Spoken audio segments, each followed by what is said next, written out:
յուրաքանչյուր քաղաքական գործիչ պետք է եւ պարտավոր է, որ գիտակցի,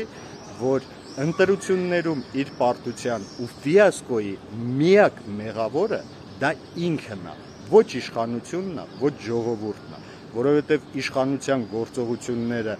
միանշանակ կանխատեսելի են, իսկ ժողովրդին, այ ախպեր, դու չես կարողացել քո միտքն ու գաղափարը տեղ հասցնել ու մարդուն համոզել, հրամցնել, բացատրել քո ծրագրերը։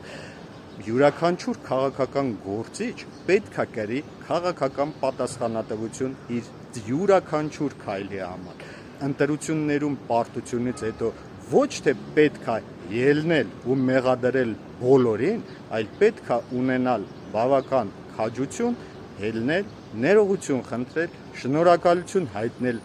իրեն քվե տված մարդկանց ու խոստովանել, որ ինքը պարտվել է իր թիմի թերի լինելու մեջ, իրեն սխալ ինֆորմացիա տվողներն են մեղավոր ու սենց շարունակ։ Գիտակցի պատճառը, փոխի իր թիմը, որ հաջորդ ընտրություններին ինքը կարողանա արդեն լինել քիչ ավելի լավը, քան անցած ընտրություններում։ Սա պարզունակ բանաձև է։